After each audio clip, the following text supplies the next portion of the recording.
सप्त तीर्थ का बड़ा महत्व है।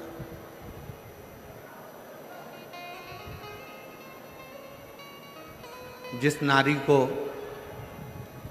30 साल हो गए हों, बच्चे नहीं हों, 35 साल हो गए हों, संतान नहीं हो, 25 साल हो गए, 20 साल हो गए, संतान का सुख ना हो, और डॉक्टर ने कह दिया कि कोई बहुत बड़ी बीमारी किसी व्यक्ति को है, रोग बड़ा है, बीमारी बड़ी है, और उस बीमारी का कोई हल, उस रोग का कोई हल नहीं दिख रहा, कोई हल नजर ना आ,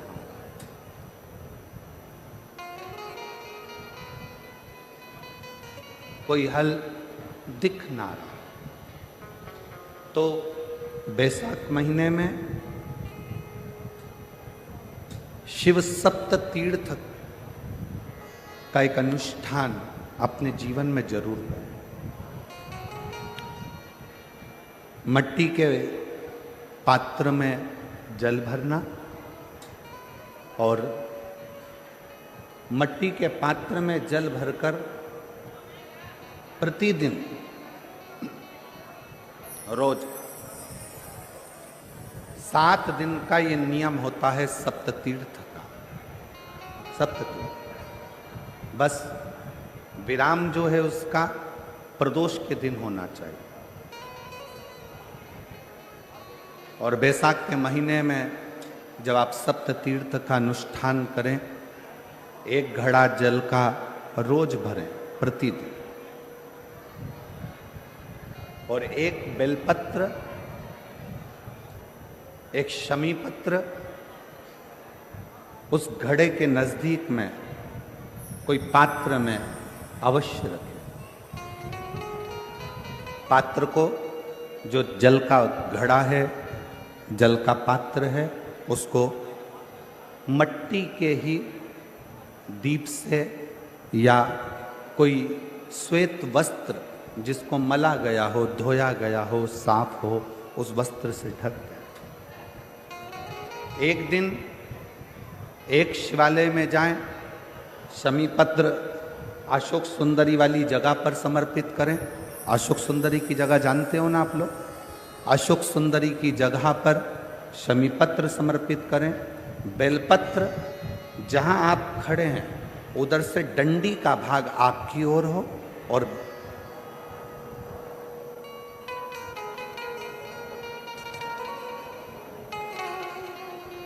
जहां आप खड़े हैं वहां डंडी का भाग आपकी ओर हो और बेलपत्र शिव जी को समर्पित करा जाए। फिर जो मट्टी के पात्र में जल है वो भगवान शंकर को अपनी कामना कर कर शिव जी को समर्पित कर दो। संतान के लिए कर रहे हो तो वहीं से जल को एक कटोरी में, एक पात्र में झेल लीजिए। उस जल का आधा भाग नंदी के पास बैठकर आप ग्रहण कर लो, आधा भाग अपने पति को देना प्रारंभ कर दो। कोई रोग के लिए कर रहे हो, किसी बीमारी के लिए कर रहे हो, तो वो जल आप अपने घर की देहली में प्रवेश करने के पहले अपने मुख में उसको ग्रहण कर लो। एक दिन में एक शिवालय, दूसरे दिन दूसरा शिवालय, तीसरे दिन तीसरा शिवालय। अगर अपने नगर में, अपने गांव में, अपने क्षेत्र में 7 शंकर के मंदिर नहीं हो, यदि अपने गांव में, अपने नगर में, अपने क्षेत्र में 7 शंकर के शिवालय नहीं हो, तो मिट्टी का शिवलिंग बनाकर उस पे चढ़ाओ, पर रोज एक शिवालय अलग होना चाहिए। प्रतिदिन प्रदोष के दिन जब आप इस सप्त तीर्थ का विराम करेंगे, उस समय पर जल, जब प्रदोष काल आए, प्रदोष काल का जब समय हो जल चढ़ाओ सुबेरे, पर प्रदोष काल का जब समय हो उस जल का पान उस प्रदोष काल में कर लें। प्रदोष को जो प्रदोष काल में उस जल को शंकर का पंचाक्षर मंत्र नमः शिवाय, षडाक्षर मंत्र ओम नमः शिवाय या श्री शिवाय नमस्तुभ्यम बोलकर प्रदोष काल में उस जल का पान करें। बाबा को प्रार्थना करें, शिव से विनय करें। ये नियम केवल बैसाख के महीने में होता है, इसको बाकी के महीने में नहीं किया जाता है। इसको बाकी के महीने में नहीं करते, केवल बैसाख।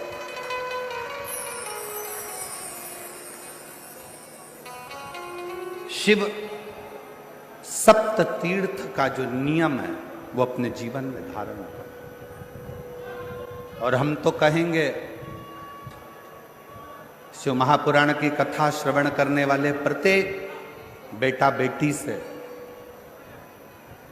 शिव महापुराण की कथा सुनने वाले प्रत्येक शिव भक्त से हम तो कहेंगे कि शरीर में कोई रोग नहीं भी है, संतान की प्राप्ति नहीं भी चाहिए, उच्च शिक्षा के लिए आप कर रहे हैं, अपने जीवन की खुशहाली के लिए कर रहे हैं, तो शिव का सप्त तीर्थ अनुष्ठान अवश्य कर, अवश्य। और अपने भगवान शंकर का चरित्र कराए, भगवान शंकर का संवाद कराए। लक्ष्मी जी की माँ ख्याति देवी जब पार्थिव लिंग का निर्माण करती हैं,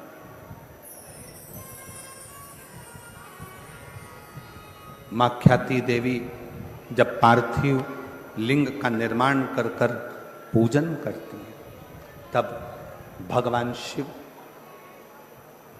माता लक्ष्मी की माँ ख्याति देवी के सामने प्रकट हो जाते हैं, सम्मुख में प्रकट, सामने प्रकट।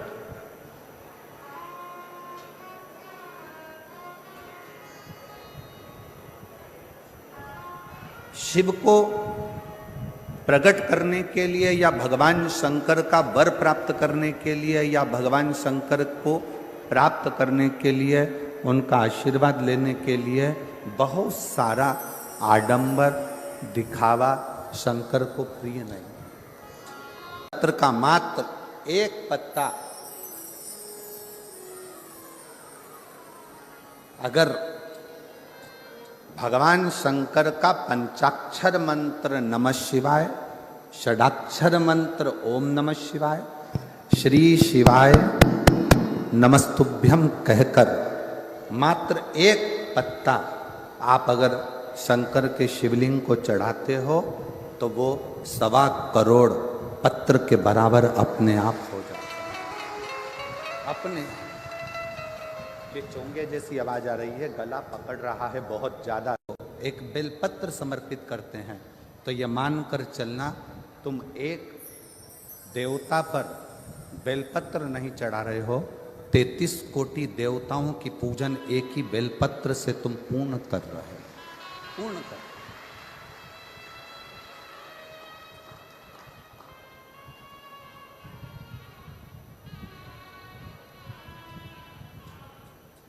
कौन सा वचन? लक्ष्मी जी ने पूछा तो नारायण कहते हैं कि आप शिवालय में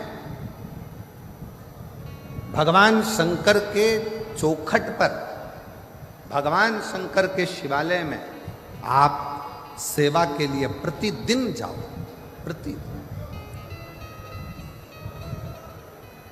प्रतिदिन सेवा में आपको जाना। दिन लक्ष्मी जी शिव जी के मंदिर में आकर, शंकर के शिवालय में आकर सेवा में लग जाए प्रतिदिन।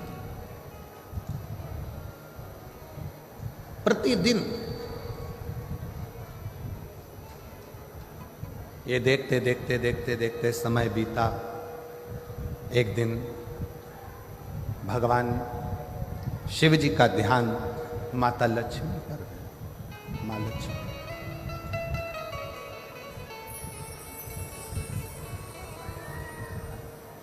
और शिव जी का ध्यान जब माता लक्ष्मी पर गया तो लक्ष्मी जी ने विनय कर पूछा, स्वामी की आज्ञा है, मैं आपकी सेवा में प्रतिदिन आऊं। स्वामी मेरे लिए सेवा क्या हो वो बता। क्या सेवा? शंकर भगवान ने कहा लक्ष्मी तुम आती हो ना तो तुम्हारे साथ में तुम्हारी एक सखी भाग्य देवी भी तुम्हारे साथ में आती है। इनसे कुछ नहीं होना है, ये वाला ऐसी है, उसके लेयर ऐसी चल रही, बार बार चालू होता, इधर आएगा तो आवाज आएगा इसमें।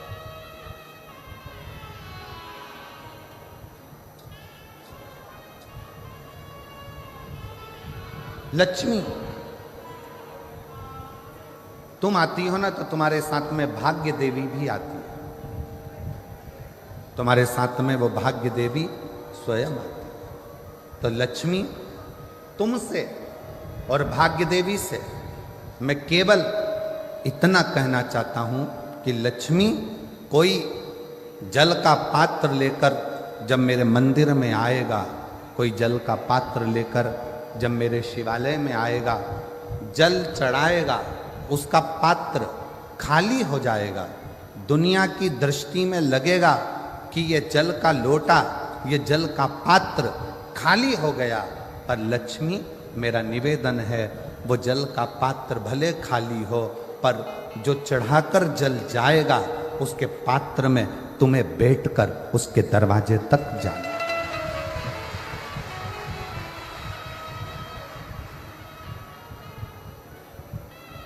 तुम्हें जाना।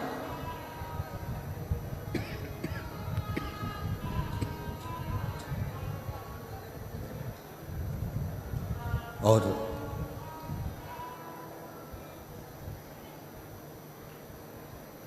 भाग्य देवी हाथ जोड़कर कहती है कि मेरे लिए क्या आज्ञा, मेरे लिए क्या आज्ञा। शंकर भगवान ने कहा भाग्य देवी तुम मेरी चौखट पर रहोगी, मेरे दरवाजे की चौखट पर भाग्य देवी विराजमान रहेगी। जो मेरे शिवालय तक आएगा उसके भाग्य को बदलने की जवाबदारी तुम्हारी रहेगी, उसका भाग्य तुम।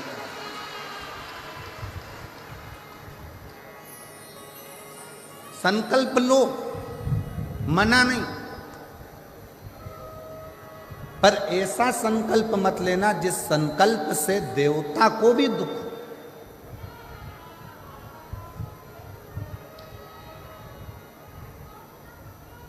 सवा लाख बेलपत्र चढ़ाऊंगी, मैं संकल्प करती हूं 1000 लीटर दूध शिव जी पे चढ़ाऊंगी, संकल्प लेती हूं।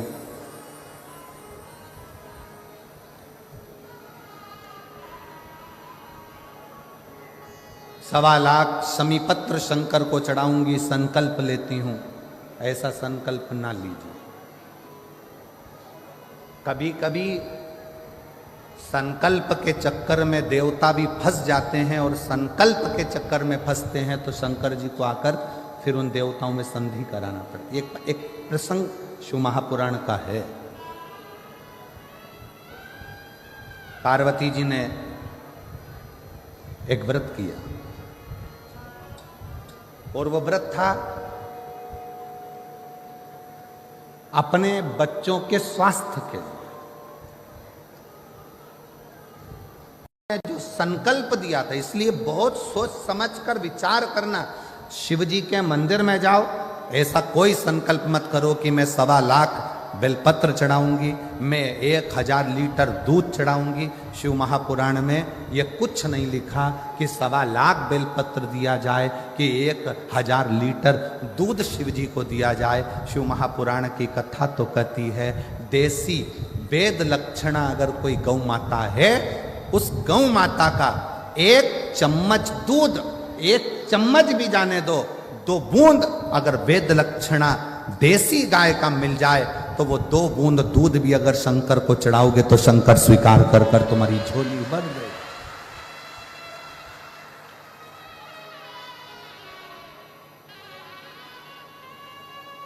यहाँ ब्राह्मण देवता अगर भोजन करने के लिए बुलाए जाते हैं तो उनसे कह दिया जाता है महाराज जी तुम 2-4 घर में जीम के मत आना, हमारे घर में आकर जीमना।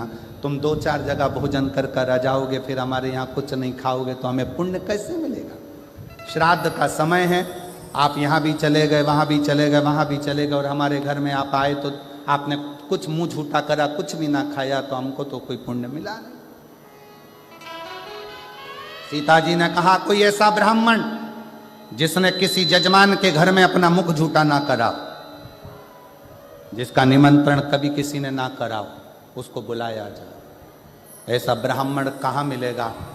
तब किसी ने कहा, ऐसा ब्राह्मण तो केवल एक ही है, और वो लंका का राजा रावण है। असुर है, राक्षस है, प्रवृत्ति राक्षस की है, पर हे ब्राह्मण। और उसको किसी ने भोजन करने नहीं बुलाया, क्योंकि उसकी प्रवृत्ति राक्षस की। ऐसे राक्षस को कौन अपने घर भोजन करने बुलाएगा? पाती लिखी गई, दशरथ जी के घर से रावण के यहाँ गई। मंदोदरी के हाथ में पत्र आया। मंदोदरी ने पत्र पढ़ा तो अपने पति के हाथ जोड़कर निवेदन करा कि आप ब्राह्मण कुल में जन्मे हो, परंतु आपने ब्राह्मण कर्म कभी नहीं किया। रावण कहता है, मैं शंकर जी की पूजन करता हूं, यह ब्राह्मण कर्म नहीं तो और क्या है। मैं कंधे पर जनेऊ धारण करता हूं, ब्राह्मण कर्म नहीं तो और क्या है। मैं मस्तक पर त्रिपुंड धारण करता हूं, यह ब्राह्मण कर्म नहीं तो और क्या है। मंदोदरी कहती है, यह ब्राह्मण कर्म अलग बात है। ब्राह्मण का मूल कर्म है जजमान के यहाँ भोजन करने जाए और दक्षिणा लेकर आए। आप कहाँ भोजन करने गए? रावण कहता है, मेरे जैसे दशानंद को कौन भोजन कराएगा? किसको अपने भंडारे खाली करवाना है जो मुझे बुलाएगा? मंदोदरी ने कहा, अयोध्या के राजा दशरथ जी ने भोजन करने बुलाया है, जाओगे? रावण खुश होकर बोला, मुझे? हाँ।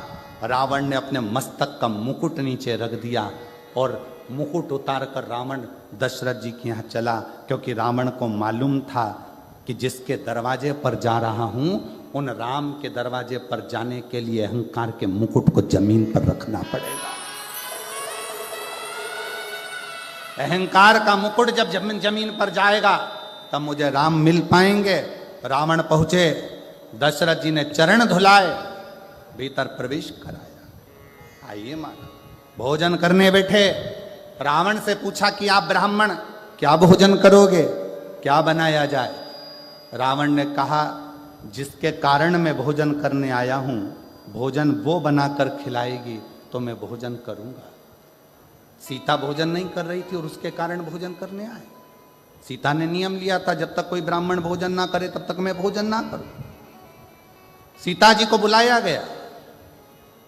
रावण ने पूछा, सीता जी ने पूछा, ब्राह्मण देवता बताओ भोजन क्या बनाया जाए? रावण कहते हैं सीता जी से, भोजन तो मैं कर लूंगा, पर मेरी एक शर्त है। क्या? जो भोजन करने के बाद दक्षिणा मांगूंगा वो तुम्हें देना पड़ेगा। जानकी जी ने कहा, ठीक है, जो दक्षिणा मांगोगे मैं दूंगी, आप भोजन करिए। ब्राह्मण भोजन करे। दक्षिणा देने की बारी आई तो दशरथ जी ने दक्षिणा देना चाहा, मना कर दिया, जानकी जी को बुलाया जाए।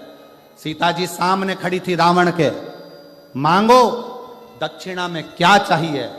रावण कहता है, जानकी फिर विचार कर लीजिए, दक्षिणा में जो मांगूंगा वो देना पड़ेगा। देवता ऊपर से घबरा रहे थे, कहीं ये सीता जी की सुंदरता देखकर सीता जी को ना मांग ले। भगवान नारायण स्वयं शिव जी से कहते हैं, तुम्हारा भगत भोजन करने आया है, कुछ आड़ा टेढ़ा नहीं मांग ले। सीता जी ने सामने खड़े होकर, शंकर भगवान ऊपर से मुस्कुरा रहे थे कि मेरा भक्त है, भोजन करने के समय पर ऐसा कुछ नहीं मांगेगा, चिंता मत करो। रावण कहता है, जानकी जी वचन तो दे दो, जो मांगूंगा दे दोगी? हाँ वचन देती हूं, मांगिए, क्या चाहिए? रावण ने कहा, जानकी जी दक्षिणा में मुझे मेरी मुक्ति चाहिए, मुझे दक्षिणा में मेरी मुक्ति दे दीजिए मुझे। सीता जी की आंख से जल झलक गया। जानकी जी ने मन में विचार करा, मुक्ति देने वाली मैं नहीं, मुक्ति देने वाले तो राम हैं, मैं मुक्ति कैसे दे सकती हूँ? सीता जी ने कहा, मैं अच्छे कुल की बहू हूं, पति से बिना पूछे कुछ नहीं दे सकती, पहले पति से पूछूंगी फिर दूंगी। पूछिया। सीता जी दौड़कर राम जी के पास गई। रावण दक्षिणा में मुक्ति मांग रहा है। सीता जी के शब्द सुने तो राम जी ने कहा, दे दो उसको मुक्ति दक्षिणा में। सीता जी कहती हैं, नाथ आपने तुरंत कह दिया कि दक्षिणा में मुक्ति दे दो। आपको मालूम है रावण को मुक्ति देने के लिए लंका में भक्ति को जाना पड़ेगा, और जब तक लंका में भक्ति नहीं जाएगी तब तक रावण को भी मुक्ति नहीं मिलता। राम जी कहते हैं सीता मैं रावण की लंका में भक्ति भेज दूंगा। सीता जी कहती हैं कैसे कह दिया आपने कि भक्ति भेज दूंगा। आपकी ये धर्म पत्नी सीता भक्ति का एक प्रतिबिंब है। जब तक सीता लंका नहीं जाएगी तब तक रावण को मुक्ति नहीं मिल पाएगी।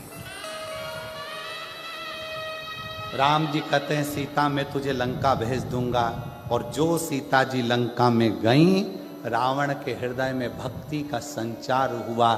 रावण को स्वप्न में भी राम दिखने लगे, तब राम जी ने जाकर रावण को मुक्त कर दिया। ये मुक्ति की कर